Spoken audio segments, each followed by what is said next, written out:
Okay, the second problem.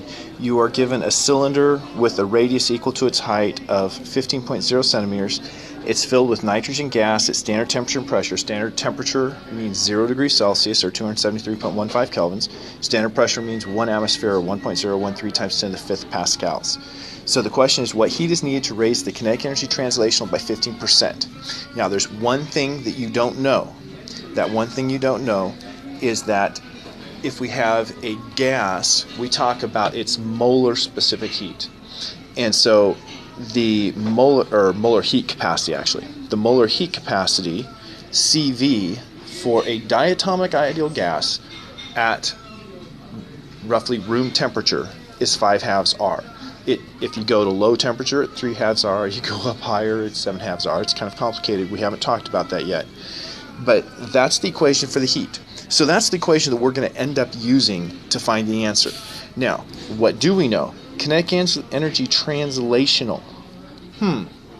We learned in class that the kinetic energy translational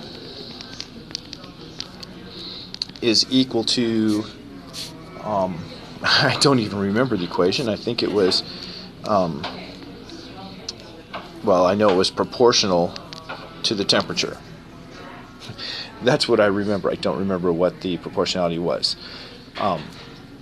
So since kinetic energy translational, I think it was 3/2 kT.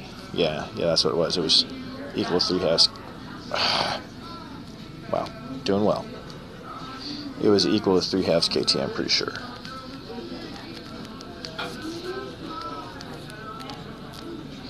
That's the average kinetic energy per molecule, is 3/2 kT. So what that means is that I'm going to simply take this and say, okay, if I increase the kinetic energy by 15%, the temperature is going to have to increase by 15%. So what my statement here is, what heat is needed to raise the kinetic energy by 15%, is the same as saying temperature increases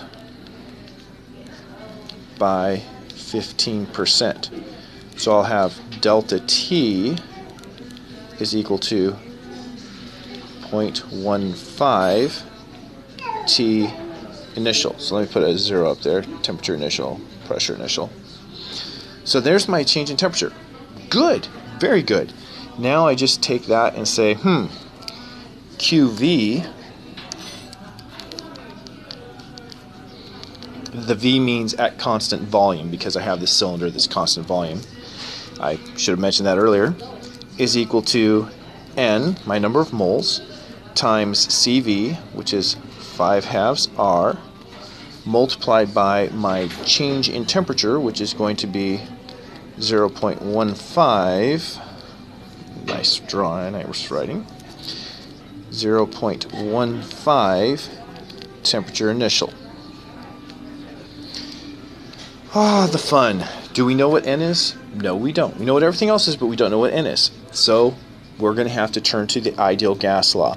Ideal gas law says PV equals nRT. Therefore, I can just take this N and T initial. And T initial is equal to pressure initial times volume initial divided by R. Well, let me throw the R back up here instead of having it in the denominator. And my RNT initial is pressure initial V initial.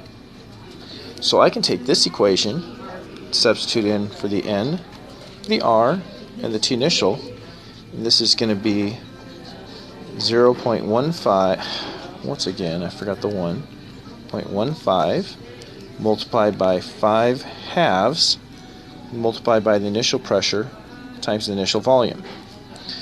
Okay, I already know the initial pressure, it was given, and so I just need that initial volume, which is constant, so it's going to be constant throughout. And since it's a cylinder, that is the area of a circle, pi radius squared. Ooh, in my picture I used a capital R. I can't do that because capital R is going to be the constant that canceled out, multiplied by the height.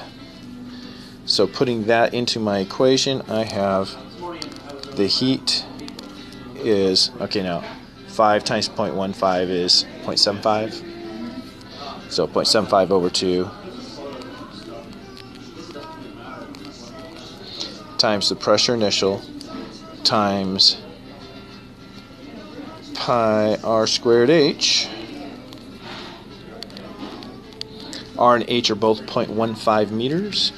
And so putting in my numbers, 0.75 over 2 times 1.013 times 10 to the 5th pascals times pi times 0.15 meters squared, and then times again, so cubed. And I should have my answer. So once again, I just need to whip out the calculator.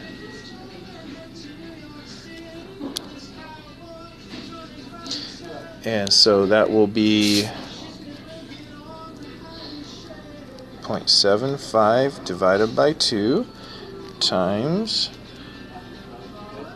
1.013 times 10 to the 5th times pi times 0.15 quantity cubed. Please. All good except for times 0. There we go. Times 10 to the 5th. Pi. No? That should be right. Whoop. Forgot the decimal point there. Alright. So I believe I have all the numbers right there in my equation. So that's 402.78. Let's just make that 402. Well, I'll write 402.78 first.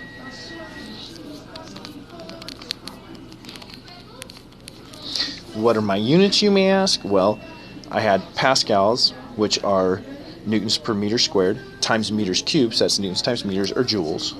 402.78 joules. Now, in terms of significant digits, I only had 2 significant digits in this 15%. I only had 2 significant digits here, so I only have 2 significant digits in my answer. So the correct answer is 400 joules.